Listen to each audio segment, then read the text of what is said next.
Hello everyone. सो एक question था heat का, क्वेश्चन नंबर 49। उसमें एक जगह कैलकुलेशन मिस्टेक हुआ था। ये तो था आर 140 में से 32 गया, कितना होगा? 72 होगा।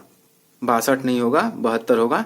और यहाँ पर अपर फिक्स पॉइंट 100 नहीं 180 तो होगा ही। और मैं पता नहीं कैसे मुझसे लिखा गया 100, 180 यहाँ पर होगा।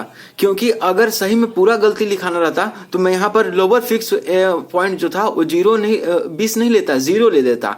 लेकिन ऐसा नहीं था, मैंने लोअर 20 लिया है, लेकिन पता नहीं 100 कैसे लिखा गया। तो एक ही इसमें गलती है यहाँ पर, कि यहाँ पर 180 होगा। और बात दिख भी रही है, क्योंकि अगर 100 अपर फिक्स पॉइंट हो गया तो फिर लोअर 20 क्यों कैसे हो सकता है? तो यही चीज बस था यहाँ पर। और यहाँ से इसको घटाओगे 160 आ जाएगा और बाकी आंसर ला सकते हो। लेकिन एक बात मैं अब ध्यान देना चाहता हूँ कि प्लीज कैलकुलेशन आप खुद देखो। इतनी सिली बात पे अगर मैं अति करते रहूंगा, हाँ मैं मानता हूँ कि यहाँ पर ये थोड़ा सा बड़ा मिस्टेक है, इसको 180 लिखना चाहता, लेकिन दिख भी रहा है कि मैंने लोअर 20 लिख दिया है। इसका मतलब जरूर 180 ही होगा, 100 गलती से लिखा गया है। बाकी इसका तो दिख ही रहा है। अगर क्लास में आपके टीचर से अगर सब्सट्रैक्शन में गलती होती है, इसका मतलब ये तो नहीं हो सकता कि टीचर को एडिशन नहीं आता है, सब्सट्रैक्शन नहीं आता है, मल्टीप्लिकेशन नहीं आता है। देखो, मुझे बहुत सारी चीजें बतानी है आप लोग को। क्लास 9 8 की पियर्सन, 9 की पियर्सन, 10 की पियर्सन, और 6 7 की भी। तो अगर मैं इन छोटे छोटे चीजों में उलझ गया तो फिर मैं कुछ नहीं बता पाऊंगा। और आप ही सोचो ना, अच्छे क्वेश्चंस कौन से होते हैं? जिनमें कैलकुलेशन ज्यादा होता है? नहीं, अच्छे क्वेश्चंस वे होते हैं जिनमें ज्यादा सोचना पड़ता है। ठीक है, अच्छा ऐसे होगा, इसके बाद ये होगा, इसके बाद ये प्रोसेस होगा, ऐसा होता तो कैसे होता, इस तरह से। तो कैलकुलेशन सब चीज नहीं है। आपको ध्यान देना, कैलकुलेशन मैं आप पर छोड़ता हूं हमेशा। कि अगर कंसेप्ट में कहीं दिक्कत है, मैंने कंसेप्ट ही गलत बता दिया, तो बिल्कुल बताओ, खुल के बताओ कि हाँ यहाँ पर गलती है। और मैं बिल्कुल कहूँगा कि हाँ बहुत बड़ा गलती हो गया, कंसेप्ट ही मैं गलत बता दिया। लेकिन ऐसा नहीं है। तो प्लीज, हाँ कैलकुलेशन अगर कहीं गलती है तो कमेंट्स में जाके इस मिनट पर ये कैलकुलेशन गलती है, ताकि बाकी सब लोग भी देख लें। और लिख देना कि यहाँ पर कैलकुलेशन गलती है और बाकी सब ठीक है, और ताकि बाकी लोग जब उस वीडियो को देखें तो उन्हें पता चलेगा अच्छा यहाँ पर कैलकुलेशन गलत है, बाकी सब ठीक है। तो प्लीज इसको पूरा, इतनी गलती है, मुझे तो लगा कि भाई कितनी गलती है। और समर्थ सम्राट जी को थैंक्स कि उन्होंने इधर ध्यान आकर्षित किया, और जी अति मेल पर भी भेजा था उन्होंने फोटो, तो थैंक यू सो मच यहाँ पर। लेकिन प्लीज आप कैलकुलेशन खुद पर ही रखो, नहीं तो फिर मैं यही सब करते रह जाऊंगा, जोड़ घटा गुना भागी करता रह जाऊंगा मैं, और कुछ बचेगा ही नहीं। मुझे कंसेप्ट बताना है, मुझे आपके दिमाग को डेवलप करना है।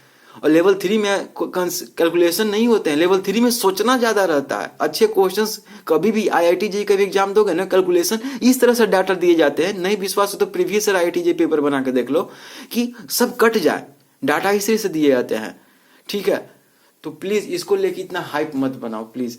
और थैंक यू कि यहाँ पर ध्यान आकर्षित किया। देखो, रात के 2-3 बजे शायद वीडियो बना रहा था मैं, तो हो सकता है नींद आ रहा होगा। अधिकतर वीडियोज उसी समय बनाए गए हैं। दिन में तो आवाज होते रहता है बहुत सारा, तो बना नहीं पाता हूँ। तो हो सकता है गलती से लिखा गया यहाँ पर, लेकिन इस तरह से इसको ये आंसर नहीं होगा। इसका दूसरा आंसर करना यहाँ पर R-20। क्योंकि देखो, सारा का कैलकुलेशन बताना पड़ रहा है मुझे, आंसर तक ला रहा हूं मैं, बिल्कुल चम्मच से खिला रहा हूं मैं। आगे ऐसा नहीं होगा। 2-3 चैप्टर के बाद अब केवल कंसेप्ट बताए जाएंगे, और प्राइवेटली मैं बना तो लूंगा खुद से, लेकिन उसका आंसर जो भी आएगा उसको लिख दूंगा। क्योंकि physics PSN IIT JEE foundation में क्या है कि आंसर नहीं दिए हुए हैं, का दो के आंसर दिए। मैथ्स में तो दिए हुए हैं, केमिस्ट्री तो थ्योरी है तो उसमें तो बताएंगे। तो इस तरह से मैं करने वाला हूँ। क्योंकि देखो, कैलकुलेशन इतना इंपॉर्टेंट नहीं है अभी। आपका इंपॉर्टेंट है आप कंसेप्ट समझ पा रहे हो नहीं, आपका देखने का नजरिया बड़ा हो रहा है कि नहीं। चलो, आज क्या पढ़ना था? पोलिनोमियल्स पढ़ना था। प्लीज इस बात को ध्यान रखना, और आगे से प्लीज उसमें लिख तो देना कि कहाँ कैलकुलेशन गलती है। क्योंकि यार इतना सारा मैंने खुद कैलकुलेशन किया। देखो, एक कॉपी खत्म होने वाला है, खत्म हो गया, कुछ पेज बचा है, सब खत्म हो गया कॉपी।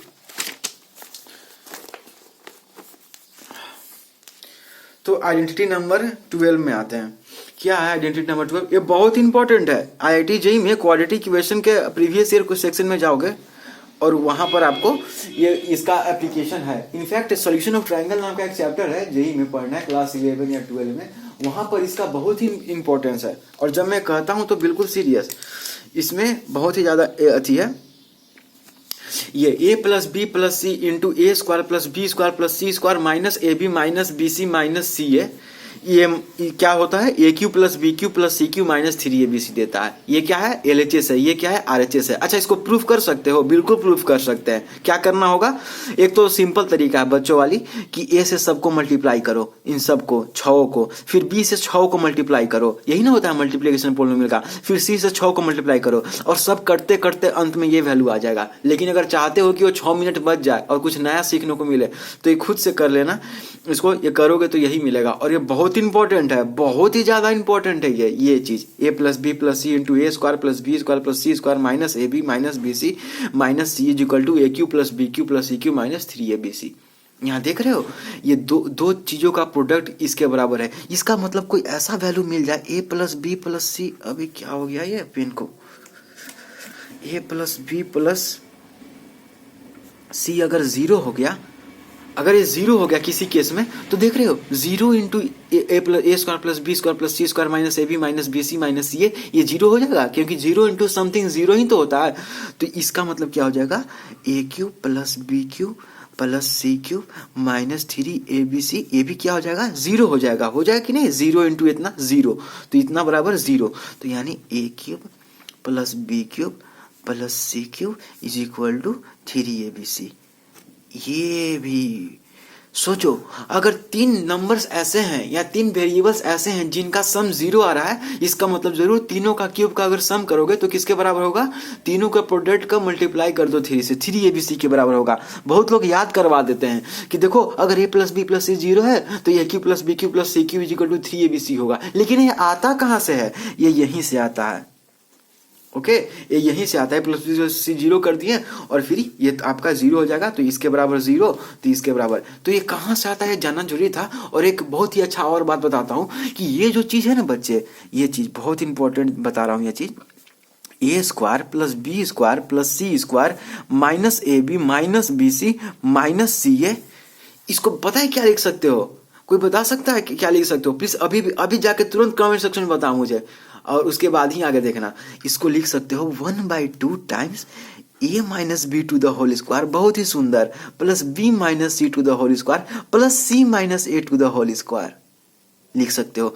यानी ए माइनस बी का whole square plus B minus C का whole square plus C minus A का होल स्क्वायर का आधा, ये कुछ नहीं बल्कि इसी के बराबर है। कैसे, देखो इसमें क्या करो, इसको प्रूफ करता हूं, क्योंकि प्रूफ करना जरूरी है। अभी आपको लग रहा हो कि याद कर लेता हूं, लेकिन कोई फायदा नहीं है, बहुत ज्यादा याद करने से बहुत दूर तक नहीं पहुंच पाओगे मैथ्स में। हो सकता है 10 तक नंबर ला भी लो 100 में 100, लेकिन आगे नहीं पहुंच पाओगे ज्यादा। इसमें क्या करो, देखो गाइस, इसमें इस सब में क्या करो, ए स्क्वायर ऐड करो, इसमें ए स्क्वायर 2 टाइम्स, अगर सही से इसको खोलोगे, इसको चलो ए हम RHS से लेते हैं, RHS से प्रूफ करते हैं। देखो तो ए यहाँ पर ए स्क्वायर आएगा, यहाँ पर भी ए स्क्वायर आएगा, यहाँ पर बी स्क्वायर आएगा, यहाँ पर भी बी स्क्वायर, तो क्या हो जाएगा 2 times A square plus B square plus C square हो जाएगा। इन सबसे बाहर निकलेगा, प्रूफ है ये, ठीक है। RHS से हम आगे बढ़ रहे हैं, ठीक है। यहाँ से ए स्क्वायर, यहाँ से स्क्वायर, तो ए square plus A square 2a square, B square plus B square 2b square, C square plus C square यहाँ से आएगा जब होल स्क्वायरिंग को बाहर खोलोगे तब, तो 2 कॉमन ले लिए, तो 2 times A square plus B square plus C square, और यहाँ से क्या आएगा -2ab, यहाँ से क्या आएगा -2bc, और यहाँ से क्या आएगा -2ca आएगा। तो अगर -2 कॉमन ले लें तो क्या बचा, A B plus B C plus C A बचा, क्योंकि माइनस कॉमन लिए हैं तो अंदर में प्लस रखना पड़ेगा, क्योंकि माइनस के बाद अगर ब्रैकेट हटता है तो साइन चेंज होता है। तो अब क्या करो, 2 कॉमन ले लो, 2 कॉमन ले लेते हैं, तो ए स्क्वायर ऐसे सब में 2 कॉमन, लेकिन दिखाने के लिए था -ab minus B C minus C A, आ गया, आया कि नहीं।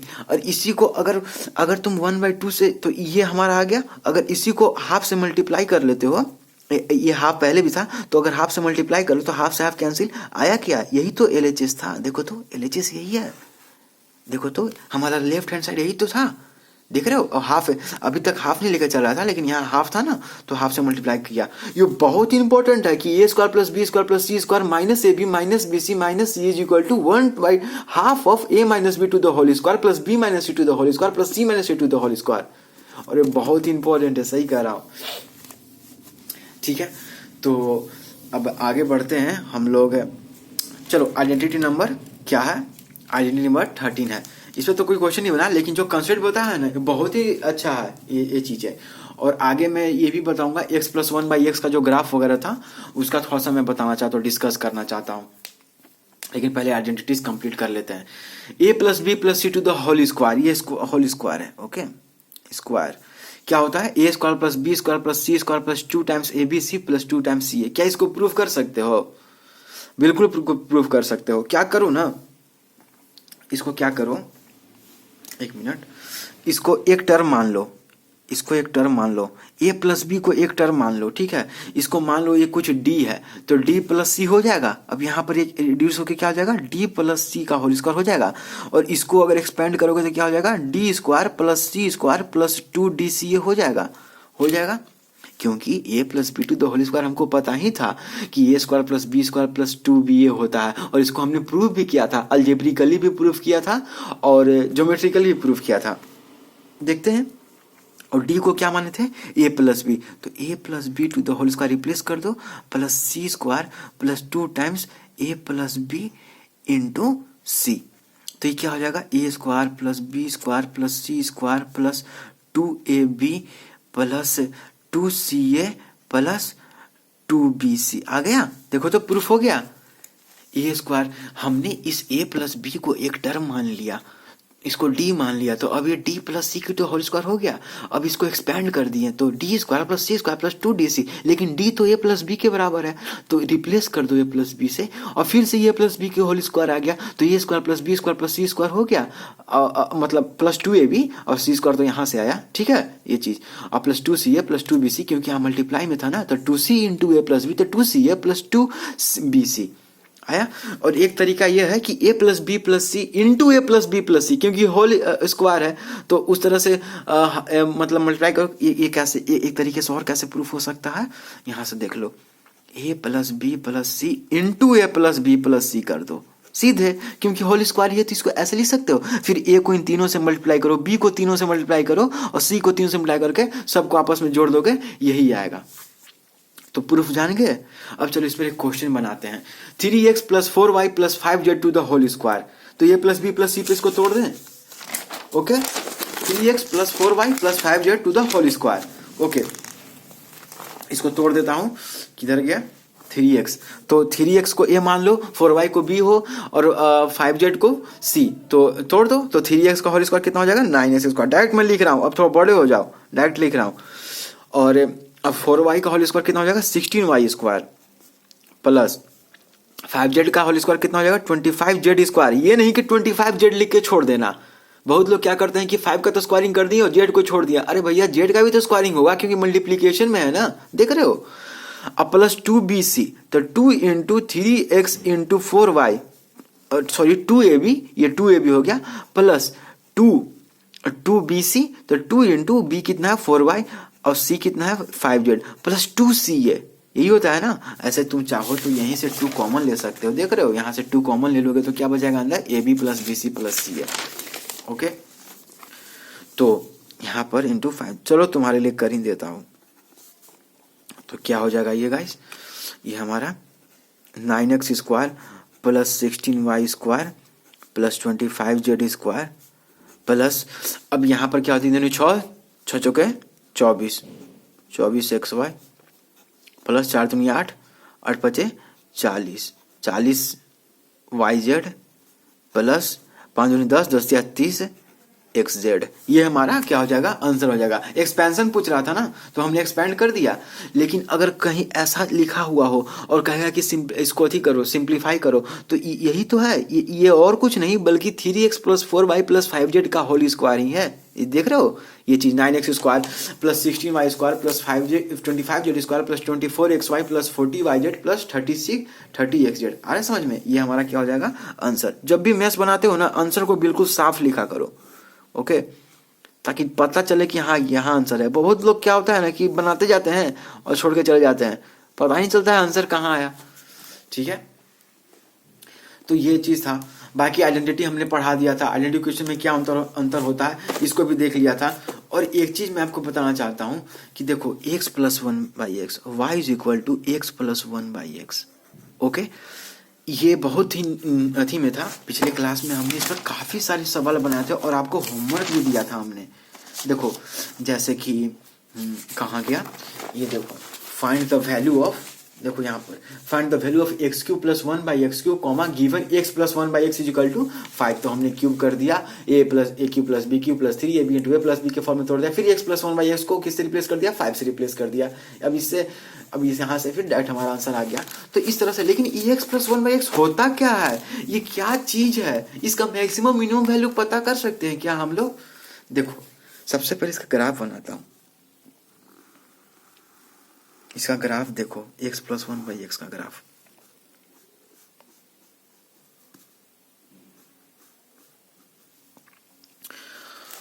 देखो e x plus one by x का ग्राफ इस तरह से होता है, कुछ इस तरह से, ठीक है। ये अभी तो नहीं पढ़ना है, 11-12 लेवल पर पढ़ना है। आखिर ये ग्राफ आया कहाँ से, ये ग्राफ है, ठीक है। ये चीज देख रहे हो, यही है x plus one by x का ग्राफ। और ये कौन सी लाइन है, y is equal to x. ये y एक्सिस है, ये x एक्सिस है, ये ओरिजिन है, ठीक है। ये और ये ग्राफ है, ये चीज ये देख रहे हो, ये चीज है x plus one by x का ग्राफ है। तुम चेक भी कर सकते हो इसको खुद से, अगर x पॉजिटिव हुआ तो किधर जाएगा, x नेगेटिव हुआ तो किधर जाएगा, ओके। इस तरह से ग्राफ बनता है। लेकिन ये आया कहाँ से, तो इसके लिए कैलकुलस पढ़ना पड़ेगा, उसके लिए हमें मैक्सिमम डिफ्रेंशिएशन पढ़ना पड़ेगा, डबल डिफ्रेंशिएशन करके उसका मैक्सिमम मिनिमा निकालना पड़ेगा। ये वैल्यू कहाँ से शुरू होती है, इसका स्लोप ध्यान देना होगा हम लोग को, और कई सारी चीज़ें हैं। लेकिन ये x plus one by x का ग्राफ है। और चलो x plus one by x का अथी क्या होता है, अगर कोई पूछे कि इसका अगर एक्स पॉजिटिव हो, एक्स को ये पॉजिटिव इंटीजर हो,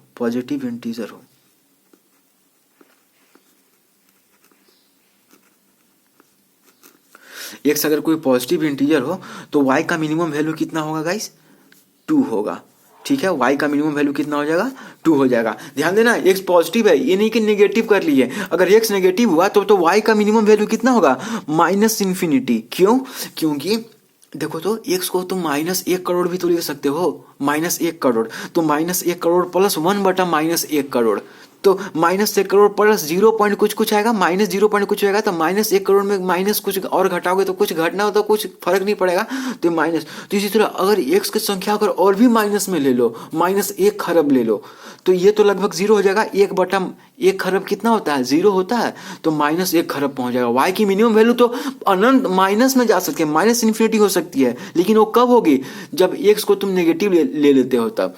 लेकिन अगर कंडीशन दे दिया कि x पॉजिटिव इंटीजर है, तब बताओ y की मिनिमम वैल्यू, तो 2 होगा। क्यों, क्योंकि देखो तो अगर x 1 रखोगे तभी तो 1 + 1/1 आएगा, तो ये 2 देगा। लेकिन अब तुम पूछोगे फिर 1 ही क्यों रखूं, मैं 0 से 1 के बीच में तो कुछ रख सकता हूँ, बिल्कुल रख सकते हो, रख के देख लो। तो 0 मान लो 0.2 रखते हैं तो x का वैल्यू 0.2। हालांकि मैक्सिमम मिनिमम वैल्यू कैसे निकालते हैं ये कैलकुलस में पढ़ना है, इसलिए मैं आगे नहीं बढ़ पा रहा हूँ, आप लोगों को बता पा रहा हूँ, क्योंकि बताऊंगा तो फिर समझ में नहीं आएगा। लेकिन एपीजीपी में भी पढ़ सकते हो, जीपी में पढ़ना है, एपीजीपी में एम ग्रेटर देन जीएम भी पढ़ना है। तो अगर x का वैल्यू 0.2 रख लो प्लस तो 1/0.2, देखो तो 1/0.2 कितना होगा, तो डेसिमल हटाएंगे तो 10 हो जाएगा, तो ऊपर 10 चला जाएगा, तो 2 × 10 कितना हो गया, 5.2 हो गया। देख रहे हो 5.2 तो और भी बड़ा है 2 से, तो x का मिनिमम वैल्यू कितना होगा, 2 होगा। जब x का वैल्यू 1 पुट करोगे तभी मिनिमम वैल्यू आएगा। क्यों, और ऐसा क्यों होता है, क्योंकि अब कोई भी वैल्यू पुट करो, अब x का वैल्यू 1 से ज्यादा पुट करो, 2, 3 पुट करो,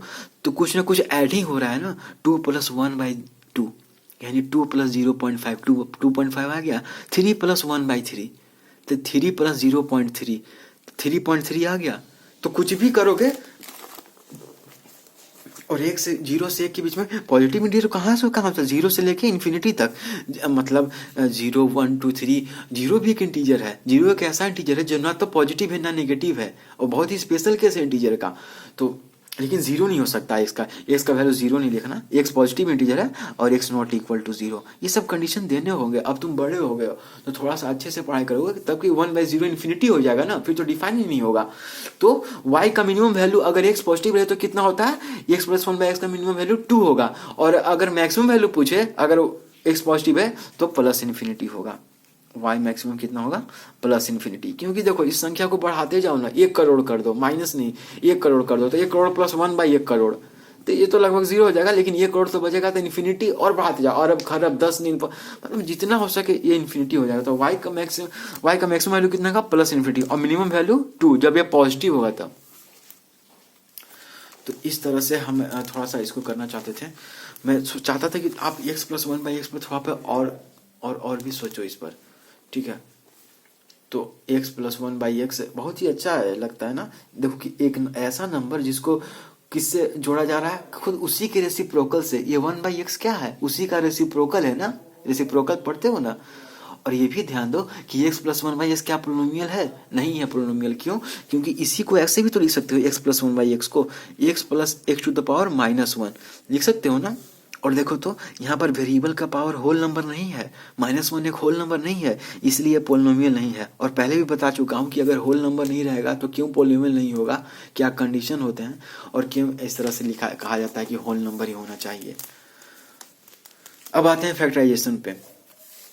गाइस देखो, फैक्टराइजेशन के बारे में मैं भी जब क्लास 8 में था तो होता क्या था कि पूरा एक्सरसाइज भरा हुआ था फैक्टराइजेशन का, बहुत सारा एक्सरसाइज था फैक्टराइजेशन का, लेकिन पता ही नहीं चलता था फैक्टराइजेशन कर क्यों रहे हैं। क्या केवल इसलिए कि एग्जाम में आएगा क्वेश्चन और बना देंगे उसको हम और नंबर मिल जाएगा, हम भी खुश हो जाएंगे? नहीं, फैक्टराइजेशन क्यों करते हैं, क्या कारण है। तो इस पर मैंने इंटरनेट पे एक बहुत ही अच्छा वेबसाइट था, उस पर मैंने पढ़ा था, इस पर एक आर्टिकल था और बहुत ही अच्छे से उस बंदे ने बताया था कि आखिर हम फैक्टराइजेशन क्यों करते हैं, क्या जानना चाहते हैं। नहीं करेंगे तो क्या दिक्कत है भाई, क्यों इतना अधिक कर रहे हैं हम लोग फैक्टराइजेशन को लेकर। फैक्टराइजेशन क्या होता है, चलो इसका डिफिनेशन देख लेते हैं। Factorisation can be defined as the method of expressing a given polynomial. ध्यान देना, ये पोलिनोमियल होना चाहिए बे, ठीक है। हर एक अलजेब्रिक एक्सप्रेशन पोलिनोमियल नहीं है, लेकिन हर एक पोलिनोमियल एक अलजेब्रिक एक्सप्रेशन है। Factorization can be defined as the method of expressing a given polynomial as a product. यहाँ एडिशन नहीं है और ना ही सब्सट्रैक्शन है, ना ही डिवीजन है, पक्का प्रोडक्ट होना चाहिए। प्रोडक्ट मतलब मल्टीप्लिकेशन के फॉर्म में होना चाहिए, दो टर्म्स का मल्टीप्लिकेशन के फॉर्म में होना चाहिए। ये नहीं कि एडिशन लिख के बैठ गया और कह दिए कि ये फैक्टराइजेशन हो गया, नहीं। एज अ प्रोडक्ट ऑफ 2 और मोर पोलिनोमियल्स, किसी एक पोलिनोमियल को 2 से ज्यादा पोलिनोमियल के प्रोडक्ट के फॉर्म में रिप्रेजेंट करना ही फैक्टराइजेशन है। In some of the cases we use algebraic identities in factorization. For example, अगर ये x² - 5x है, ओके, इसको कैसे लिख सकते हो, x कॉमन ले लिए तो क्या बचा, x कॉमन ले लिए तो x × x - 5 बचा, यही तो लिखा हुआ है।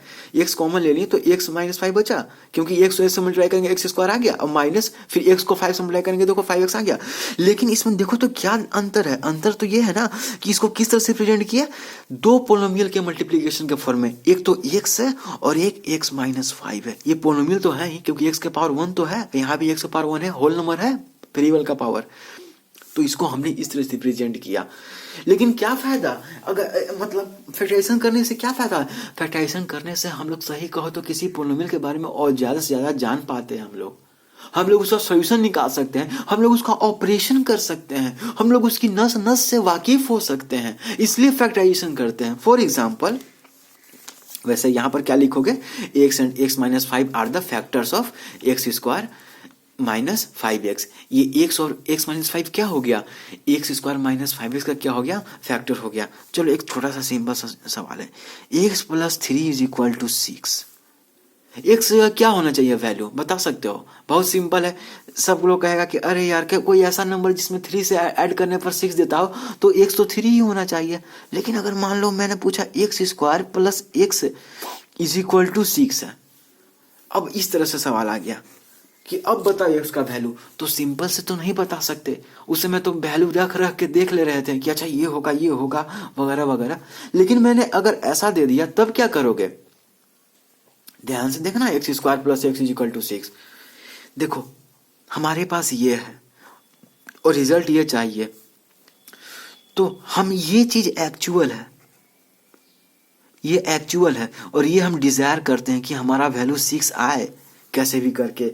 कोई ऐसा नंबर है जिसको खुद से ही गुना करने पर, यानी उसका स्क्वायरिंग करने पर, और उसको किससे जोड़ते हैं, खुद से ही जोड़ते हैं, तो 6 देना चाहिए। इसका मतलब यही हुआ ना, हुआ कि नहीं हुआ, वो तो बाद में देखेंगे कि यह क्वाड्रेटिक पोलिनोमियल है क्योंकि डिग्री 2 है, इसमें एक ही वेरिएबल है जो कि एक है, और ये खुद एक पोलिनोमियल है क्योंकि वेरिएबल का पावर एक होल नंबर है। बट इसको सॉल्व करना है, तब कैसे करेंगे, कैसे आगे बढ़े हम क्या करें?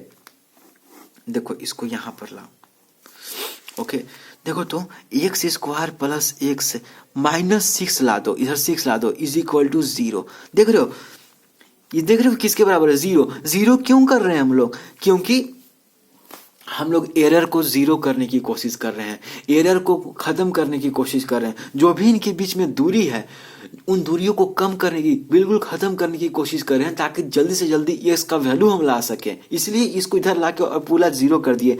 ये क्या हुआ? ये एक्चुअल था और 6 क्या है? डिजायर्ड है। तो एक्चुअल माइनस डिजायर्ड क्या हो गया? एरर। एरर को हम लोग 0 करने की कोशिश कर रहे हैं कि नहीं? अब देखो यहां पर क्या होगा, यहां पर एक्स स्क्वायर, एक्स को कैसे लिख सकते हो? Plus 3x minus 2x minus 6 is equal to 0 लिख सकते हो। देखो तो x को मैंने ये लिखा, 3x माइनस 2x भी तो x होता है। लेकिन तुम पूछोगे फिर तो दुनिया में बहुत सारी चीजों की वैल्यू ऐसे ही होती है, जैसे कि 6x में से 5x घटाएं तो भी तो x देता है, 10x में से 9x घटाएं तो भी तो x देता है, 100x में से 9x घटाएं तो भी तो x देता है, 100x में से 99x घटाएं तो भी तो x देता है। लेकिन आपने 3x माइनस 2x क्यों चुना? वो इसलिए चुना क्योंकि जो सबसे पहला आइडेंटिटी मैंने आपको बताया था, सबसे पहला याद है? ये देखो याद है आप लोग को?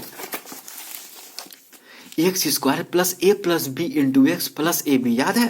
देखो तो ये बिल्कुल उसी तरह है हमारा, बिल्कुल उसी तरह है हमारा। देखो तो हमारा x square plus x minus 6, तो हमारा ए बी का वैल्यू कितना है? 6 है, और ए प्लस बी का वैल्यू कितना है? 1 है कि नहीं? 1 है ना? ए प्लस बी का वैल्यू 1 है, ठीक है। तो ऐसा कौन सा दो नंबर है जिनका जोड़ क्या होता है? 1 आता है।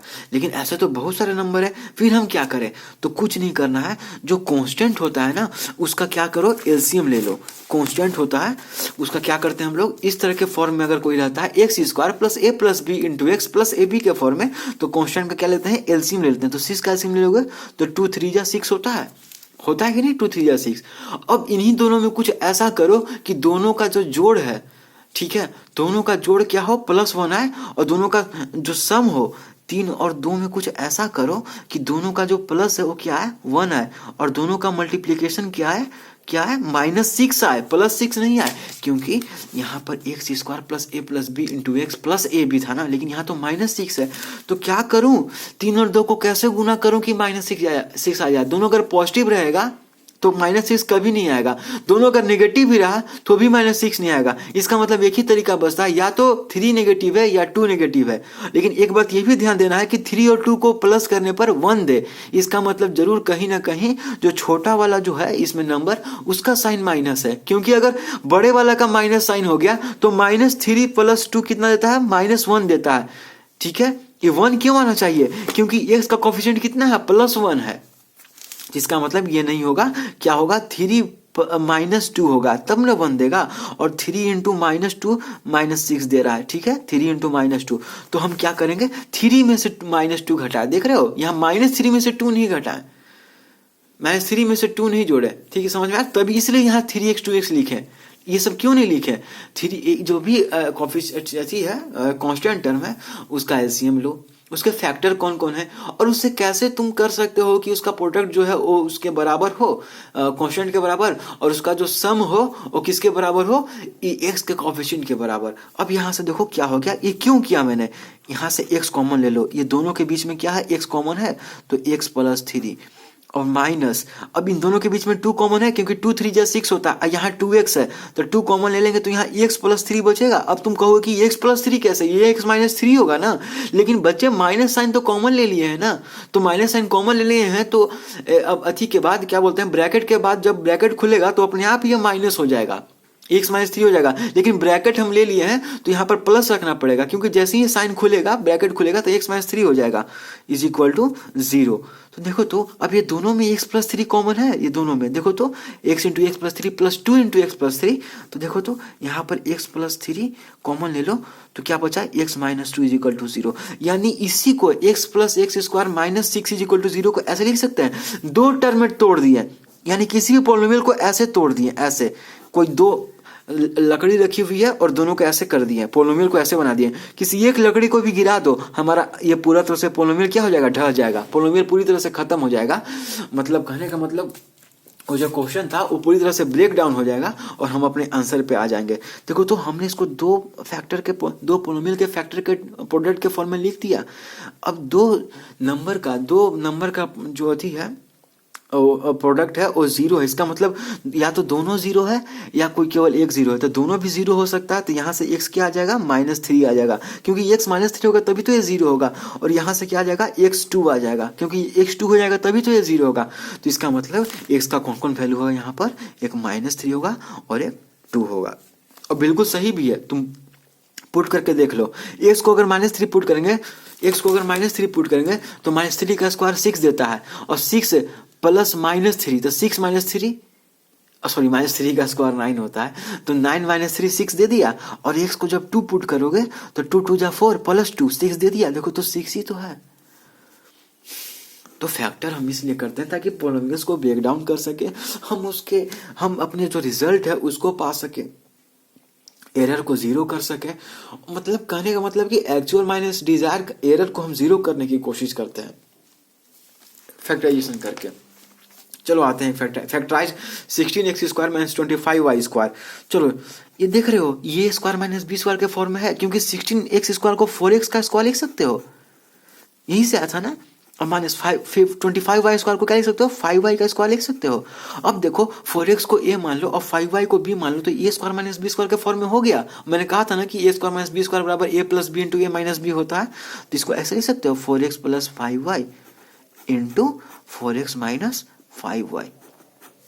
ये हमारा क्या हो गया, आंसर हो गया। कैसे फैक्टराइज किया, देखो तो प्रोडक्ट के फॉर्म में आ गया। फैक्टराइजेशन का डिफिनेशन क्या था, factorization can be defined as the method of expressing a given polynomial as a product of two और मोर पोलिनोमियल्स।